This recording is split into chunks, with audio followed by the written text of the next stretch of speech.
Taarifa za kifo cha mwanasiasa huyo maarufu nchini Kenya, Odinga, zimeanza kuenea mapema leo asubuhi, zikinukuu taarifa ya polisi nchini India zilizoeleza kuwa kiongozi huyo alikuwa akitembea na dada yake, binti yake na daktari binafsi na kuanguka ghafla.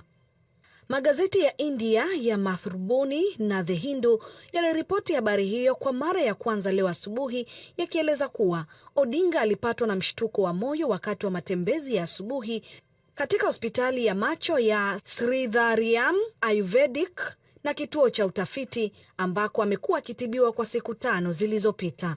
Msemaji wa kituo hicho amesema Odinga alipata matatizo ya kupumua na kuzimia mwendo wa saa 1:45 asubuhi. Alikimbizwa katika hospitali ya kibinafsi ya karibu, lakini hali yake ilidhoofika na ndipo alipopatwa na umauti.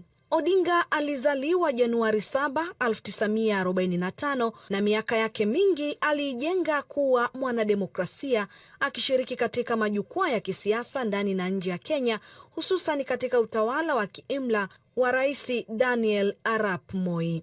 Odinga anakumbukwa kwa kuwania urais mara 5 bila mafanikio, na mara ya mwisho alikuwa mpinzani wa rais wa sasa wa Kenya William Ruto katika uchaguzi mkuu wa mwaka 2022.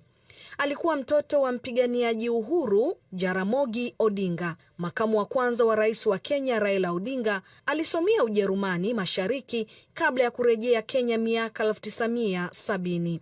Aliwekwa kizuizini kwa miaka 6 baada ya kushutumiwa kuhusika na jaribio la mapinduzi mwaka 1982, na baadaye alikamatwa tena kwa kushinikiza demokrasia chini ya utawala wa chama kimoja. Alikuwa na mchango mkubwa katika kukomesha utawala wa miongo kadhaa wa chama cha uhuru wa Kenya alipounga mkono jitihada za Mwai Kibaki za kuwania urais mwaka 2002.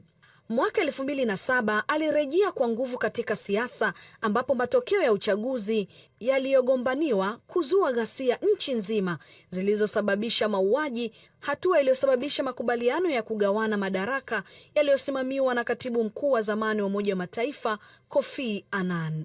Safari ndefu ya kisiasa ya Raila Odinga iliyojaa ukakamavu na kujitoa mhanga kwa ajili ya wananchi ilimpa umaarufu mkubwa ndani ya Kenya na nje ya bara la Afrika kwa ujumla. Viongozi mbalimbali barani Afrika wametuma salamu za rambirambi, akiwemo Rais wa Tanzania Dr. Samia Suluhu Hassan, akieleza kupokea kwa masikitiko makubwa taarifa ya kifo cha Raila Odinga, akimtaja kuwa kiongozi mahiri, mwanajumuiya wa Afrika Mashariki, mpenda amani na mtafuta suluhu ambaye